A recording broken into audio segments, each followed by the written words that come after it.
Kurnool 3 town పోలీసులు వ్యవహరించినటువంటి తీరుపై ప్రజా సంఘాలు కావచ్చు లేదా బాధిత బంధువులు కూడా పెద్ద ఎత్తున పోలీసుల తీరుపై మండిపడుతున్న పరిస్థితులు అయితే 14 రోజుల పాటు పోలీస్ స్టేషన్లోనే అక్కడే పెట్టుకొని కనీస బాధితులకు కానీ ఎవరికి సమాచారం ఇవ్వలేదు.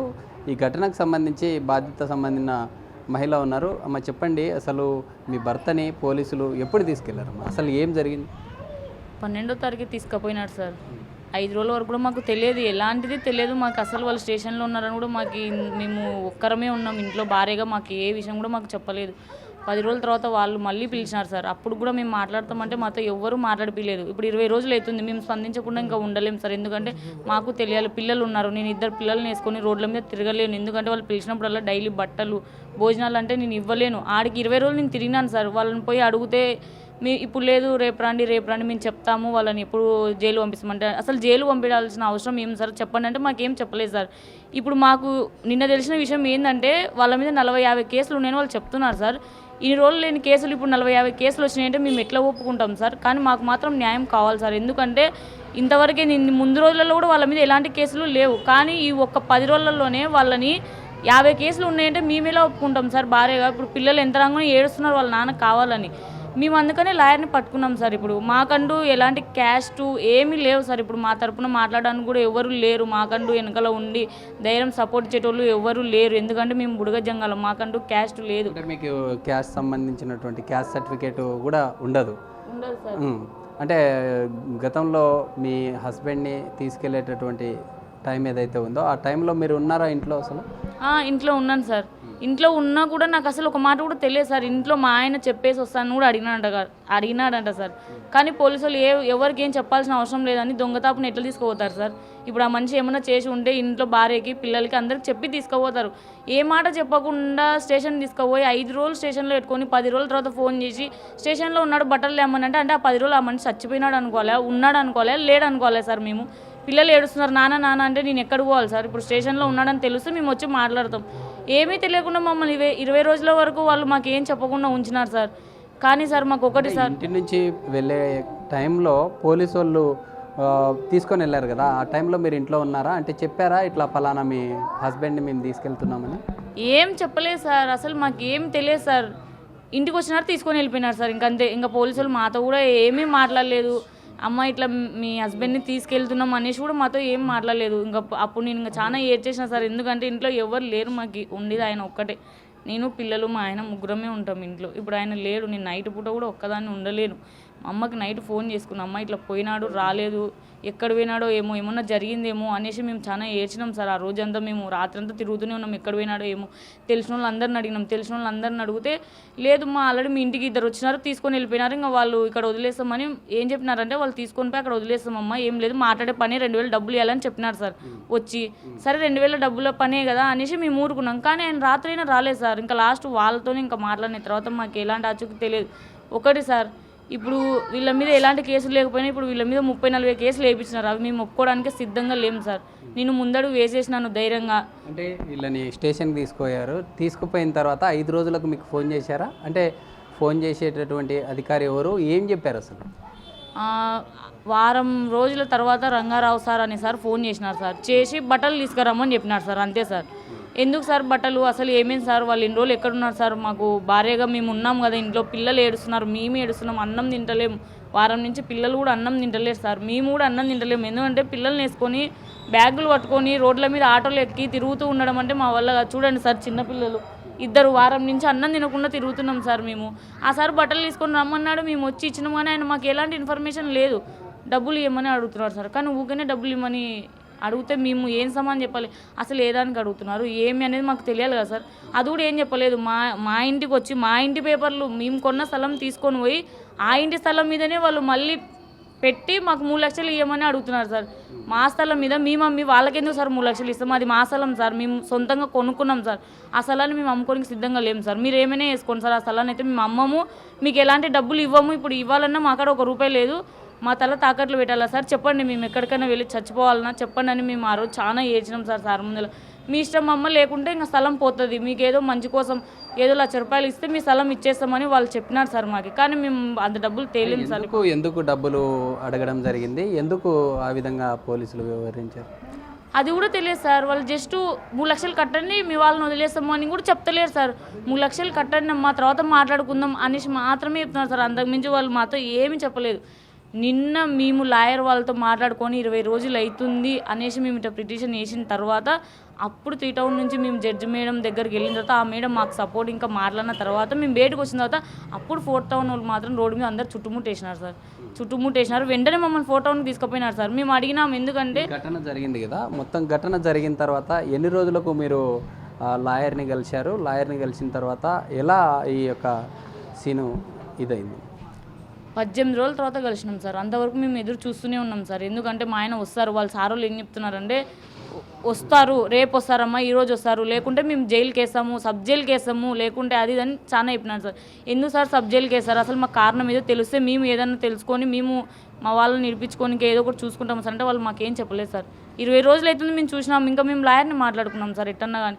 ఇప్పుడు లాయర్ని మాట్లాడుకున్న తర్వాత దొంగతనాల కేసులు ఉన్నాయని చెప్తున్నారు సార్, కానీ అవైతే మేము చేయలేదు సార్.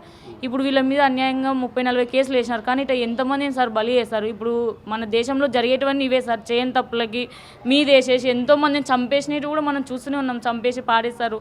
వాళ్ళని కూడా ఎన్నోసార్లు చంపేస్తామని, మమ్మల్ని చంపేస్తామని భయపడి వాళ్ళే. మీరు ఎలాంటి న్యాయం కావాలని కోరుతున్నారు? ఒక మహిళా మంత్రిగా రాష్ట్రంలో ఉన్నారు, ఏం న్యాయం కావాలని కోరుతారు సార్? మాకంటూ ఒక న్యాయం కావాలి సార్. ఎందుకంటే వాళ్ళు ఎలాంటి దొంగతనాలు చేయలేదు, మాలాగా ఎవరు బలి కాకూడదు. మేము కూడా ఇప్పుడు బలి కాకూడదు సార్. ఎందుకంటే చేయని తప్పులని మేము ఒప్పుకోము. మాకంటూ హోమ్ మినిస్టర్ గారు స్పందించి మాకు అంటూ న్యాయం చేయాలి సార్. ఇంతవరకు మన భారతదేశంలో న్యాయం ఇంకా మాకు జరగకుండా ఉంటే మేము పిల్లలమైతే ఊరేసుకొని చచ్చిపోతాం సార్. మాకు ఇంతవరకు ఏం క్యాష్ లేదు సార్. ఎవరు సార్ సపోర్ట్ ఇచ్చేది మాకు? ఇంకా ఇప్పుడు కూడా మమ్మల్ని ఎవరు స్పందించకుండా, మమ్మల్ని ఎవరు పట్టించుకోకుండా ఉంటే ఎంతోమంది చచ్చిపోతున్నారు కదా సార్. ఇట్లనే అన్యాయం అయిపోయి మేము కూడా పిల్లలు మేము ఇంకా ఊరేసుకోవడం తప్ప మాకు అంతకుమించి ఇంకా వేరే ఆప్షన్ లేదు సార్. ఇంకా పట్టించుకోకుండా ఉంటే మేము అందరం చచ్చిపోతాం సార్. ఎట్టాగో పోలీసు వాళ్ళే భయపడిస్తున్నారు, మీ భార్యని పిల్లల్ని వాళ్ళేం సార్ అన్యాయంగా చంపేసేది? మేమే చచ్చిపోతాం సార్ న్యాయంగా. ఇంకా వాళ్ళు చంపేసేది మాకు వద్దు సార్. ఇప్పుడు కూడా మా మీద జాలి తెలిసి మేడం వాళ్ళు కానీ ఎవరైనా హోమ్ మినిస్టర్ మేడం వాళ్ళు కానీ సార్ వాళ్ళు ఎవరైనా మాకు న్యాయం జరగాలి. మాకు అన్యాయం జరిగినట్టు ఇంకెవ్వరికి జరగకూడదు సార్. ఇప్పుడు మేము బయటకు పోతే కూడా పోలీసులు మమ్మల్ని ఏం చేస్తారో తెలియదు, కానీ చచ్చిపోవడానికి కూడా సిద్ధంగా ఉన్నాం సార్. మేము చంపేసినా పర్లేదు, కానీ ఈ అన్యాయం మాత్రం మేము బయట పెట్టాలనుకుంటున్నాం సార్. ఇట్లా ఎవరికి జరగకూడదు అనేది మా బాధ సార్. అంతే సార్. గతంలో అనుమానితులుగా తీసుకెళ్ళినటువంటి వ్యక్తి మనతో ఉన్నారు. బ్రదర్ చెప్పండి, ఎన్ని రోజుల క్రితం మిమ్మల్ని పోలీసులు తీసుకెళ్లారు? అసలు ఏ రోజు తీసుకెళ్లారు? అక్కడ ఏం జరిగింది? 12వ తారీఖుకి ఇంట్లో పండుగంటినాను సార్. పండుగంటే సార్ వాళ్ళు వచ్చి ఫోన్ చేసినారు సార్. ఫోన్ చేసిన తర్వాత బాబు ఎక్కడ ఉన్నావు నువ్వు అని అంటే ఎవరన్నా ఆంటీ అంటే మీకు 2000 డబ్బులు ఇవ్వాలి, నేనే వచ్చి తీసుకుందరా అని చెప్పి ముజాఫర్నగర్ దామోదర్ రైల్మిల్గా టీ ఓట్ల కాడికి రామంటే పోయినాను సార్. పోయిన తర్వాత మా భార్యకి మధు వాళ్ళు వచ్చారంట, పోయి మాట్లాడొస్తా అని చెప్పి పోయిన వెంటనే నన్ను చూసినప్పుడే వాళ్ళు ఇద్దరు పోలీసు వాళ్ళు నా పాయింట్ పట్టుకొని దబ్బుకొని బండి మీద కూర్చోబెట్టుకొని తీసుకెళ్ళాను సార్.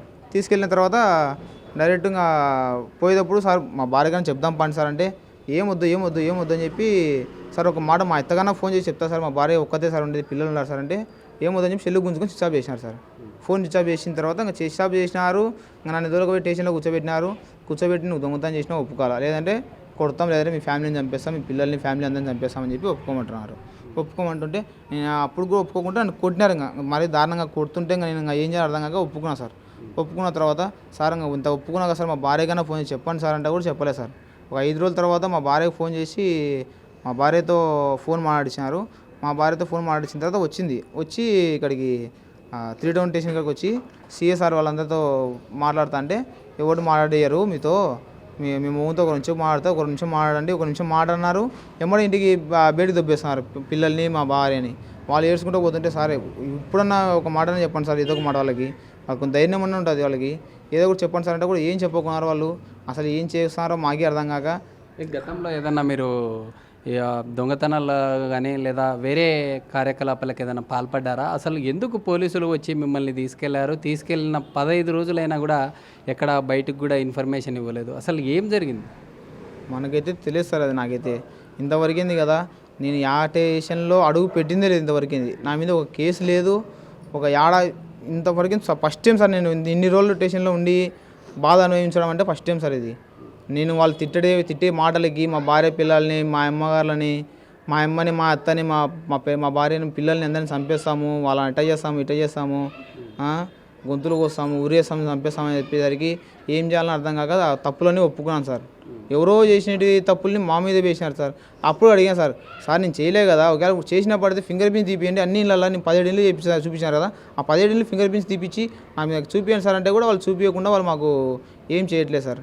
ఇట్లా బలవంతం చేసి ఇంకా ఒప్పించుకున్నారు సార్. అవి కొట్టి మరి విధంగా దారుణంగా తిట్టినారు సార్, గలీజ్ మాటలు తిట్టి ఒప్పించుకున్నారు సార్. అవి అంటే ఎలాంటి న్యాయం కావాలనుకుంటున్నారు? నిన్న జరిగినటువంటి ఈ ఘటన ఏదైతే ఉందో జడ్జి ద్వారా అక్కడికి వెళ్ళి సెర్చ్ చేశారు, అక్కడి నుండి మిమ్మల్ని తీసుకొచ్చారు. జడ్జి ముందు ప్రవేశపెట్టిన తర్వాత ఇంటికి వెళ్ళే క్రమంలో 3 టౌన్ పోలీసులు గతంలో ఎలాంటి కేసు నమోదు చేయలేదు, 4 టౌన్లో కేసు నమోదైందని రాత్రి తీసుకెళ్లారు కదా, పోలీసులు ఏమన్నారు? అంటే ఏదన్నా నోటీస్ కానీ అలా ఇవ్వడం జరిగిందా మీకు? మాకు నోటీస్ ఏమీ ఇవ్వలేదు సార్. మాకు అది మాకేమీ లేదు. లాయర్ సార్ వాళ్ళు ఏమో మాట్లాడారో మాకు తెలియదు. అది మమ్మల్ని ఫోటోని తీసుకెళ్ళి ఒక 15 నిమిషాలు కూర్చోబెట్టుకున్నారు, సంతకాలు పెట్టించుకున్నారు, ఇంటికి పంపించారు సార్. అది సార్ ఉన్నందుకు, లాయర్ సార్ ఉన్నందుకు ఇంటికి పంపించారు. లేదంటే అక్కడే కూర్చోబెట్టుకొని లోపల పోయిన తర్వాత మా ఇద్దరం లోపల పోయిన తర్వాత వాళ్ళు అందరూ బయట ఉన్నారు. అప్పుడు కూడా వచ్చి ప్రతి ఒక్కరు తిడుతూనే ఉన్నారు సార్ మమ్మల్ని. ఎందుకు చెప్పినారా, ఎందుకు ఇట్లా చేసినారా అని అప్పుడు తిడుతూనే ఉన్నారు. తిట్టినా ఉన్నా కూడా మేము పట్టించుకోకుండా సైలెంట్గా కూర్చొని నా కొడుకు నా మీద పండబెట్టుకొని స్టేషన్లోనే కూర్చుంటే వీడు కొడుకు ఉన్నందుకు కొట్టారని చెప్పి వీడు పిల్లని తీసుకొచ్చుకున్నాడని చెప్పి ఆ పిల్లోని ఇంకా ఎత్తి పంపించి గుంజుతున్నారు సార్. పిల్లోని చేతులు లాగడం గట్టిగా వాళ్ళు ఏడ్చుంటే ఇంకా నేను సార్ చెప్తే సార్ వచ్చి అరిచేసరికి వదిలేసినారు సార్. సిఎస్ సార్ వచ్చి అరిచేసరికి వదిలేసినారు. అప్పుడు సైలెంట్ అయిపోయింది సార్. ఇంకా అప్పుడు ఇంటికి పంపించిన తర్వాత ఇంకా ఇంటికి పంపించారు. అప్పుడు కూడా ఆటో డ్రైవర్ని కూడా తిట్టి కొట్టినీకి పోయారంట ఫోటోన్స్ సార్ వాళ్ళు. ఇది మొత్తం జరిగింది కదా ఘటన, అంటే మీ యొక్క హక్కుల్ని భంగం కలిగించారు పోలీసులు. ఫర్దర్గా పోలీసుల మీద ఏదైనా ప్రైవేట్ కేసు కానీ అట్లా ఏదైనా చేసే ప్లాన్ ఉందా? కేసు అయితే ఖచ్చితంగా పెడతాం సార్. మేము పోలీసుల మీద అయితే ఖచ్చితంగా పెడతాం సార్. నేను పెట్టేదంటే ఎవరెవరి మీద అంటే తాలూకా, నా కర్నూలు తాలూకా 3 టౌను 4 టౌను, నంద్యాల తాలూకా 2 టౌన్ 5 స్టేషన్ల మీద కేసు పెట్టాలి సార్. ఎందుకంటే వాళ్ళు ప్రతి ఒక్క మాట అన్న మాటలన్నీ గలీజు మాటలు ఎట్లా తిట్టినారంటే మాకే తెలుసు సార్. నాకు ఒకవేళ నా నమ్మకం, నాకు ఒకవేళ నేను చెప్పే అబద్ధం అయితే 3 టౌన్ స్టేషన్కి వచ్చి సీసీ కెమెరాలు ఉన్నాయి. ప్రతి ఒక్క కాడ వాయిస్ రికార్డ్ కరెక్ట్గా రికవర్ అవుతుంటుంది. అక్కడ మేము ఏం మాట్లాడుకున్నామో, మమ్మల్ని ఏమేమి తిట్టినారో, మమ్మల్ని గారు స్టేట్మెంట్ రికార్డ్ చేసే టైంలో చెప్పారా అంటే పోలీసులు ఇలా ఇబ్బంది పెట్టారని మీరు?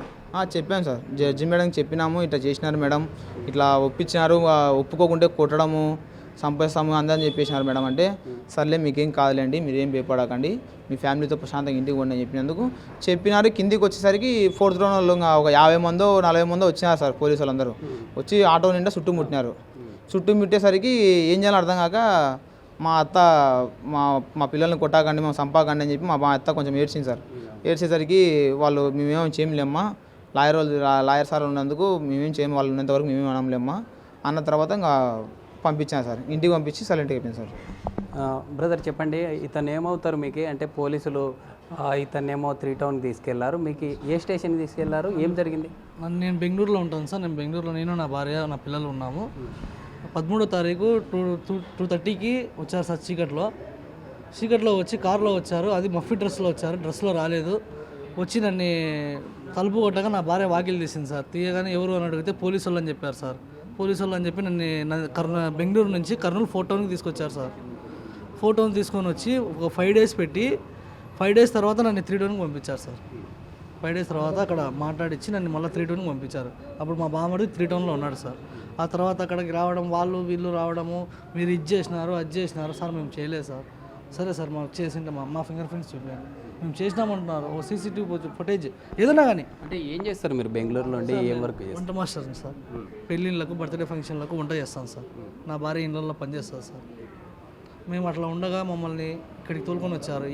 ఏ విషయం చెప్పలేదు. బెంగళూరు నుంచి కర్నూలు తీసుకొచ్చినారు. బెంగళూరు నుంచి నన్ను కర్నూలు ఫోటోకి తీసుకొచ్చి 4 డేస్ తర్వాత 3 టౌన్కి పంపించారు సార్.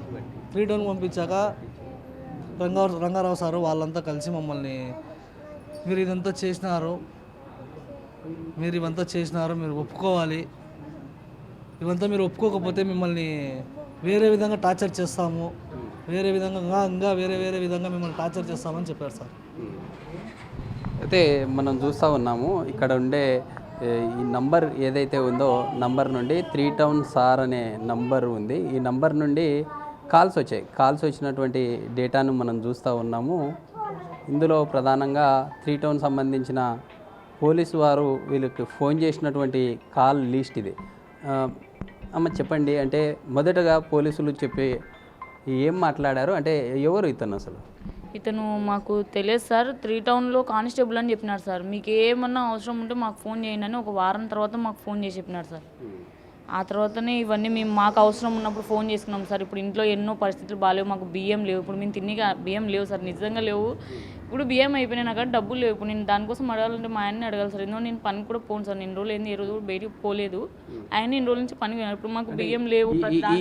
ఈ ఒక్క నంబర్ నుండే మీకు ఫోన్ వచ్చిందా, ఇంకా వేరే నంబర్స్ నుంచి ఏమన్నా వచ్చా? ఇంకొక సార్ కూడా ఉన్నారు సార్, ఈయన పేరు కానిస్టేబుల్ అని మాతో చెప్పినారు సార్. ఇంకొక sir 3 town sir Rangarao sir అని 3 టౌన్ సార్ రంగారావు సార్ అని 3 టౌన్ సార్ ఉన్నారు సార్. ఇది సార్ ఆయన నెంబరు. ఓకే, ఇది చూస్తూ ఉన్నాము.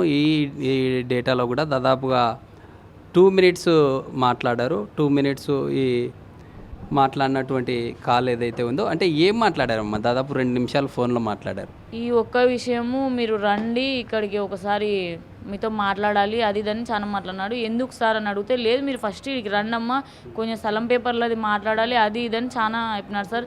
అసలు ఏమేమి సార్ చెప్పండి సార్, అంటే పిల్లల్ని తీసుకొని రోడ్ల మీద మేము తిరగలేము సార్ ఈ ఎండలకి. పిల్లలకి ఎండ సోడ కొడితే కూడా ఎవరు చూపించడానికి ఇప్పుడు లేరు. ఇప్పుడు మా ఆయననే స్టేషన్లో ఉన్నప్పుడు మాకెవరు సార్ పెట్టేది? మా ఇంట్లో వాళ్ళకి తిండి లేక అందరూ లావు బియ్యమే సార్ తినేది, ఎవరు సన్న బియ్యం తినేంత స్టేజ్ మాకు లేదు సార్. ఆ సార్ ఫోన్ చేసినారు సార్, ఆ 2 నిమిషాలు అందుకే సార్ మాట్లాడింది. తర్వాత ఇంకా ఫోన్లు ఏం చేయలేదు సార్. ఆడికి పోతే అప్పుడు సార్ మాకు ఈ సార్ ఫోన్ చేసిన తర్వాత మాకు అప్పుడు సార్ 3 లక్షలు వాళ్ళు అడిగినారు సార్. నన్ను మా అమ్మని ఇద్దరిని రమ్మన్నారు. వచ్చిన తర్వాత మీరు 3 లక్షలు కట్టాలి, లేకుంటే మీ స్థలం పేపర్లు పోతాయి అని చెప్తే, మేము 3 లక్షలు ఇప్పుడు ఎట్లా తెచ్చి కట్టాలి సార్? మేము కట్టలేము సార్, ఇంకా మీరే ఇంకా ఏమైనా వేసుకోండి సార్, ఇంకా మీరు చేయని కేసులే మీరు వేసినారంట. ఈ స్థలాన్ని కూడా లాక్కొని తినండి సార్, ఏ అన్యాయము అంతా దేవుడు చూస్తుంటారు సార్ అనేసి మేము ఏడ్చుకుంటూ బయటకు వచ్చేసినాం సార్.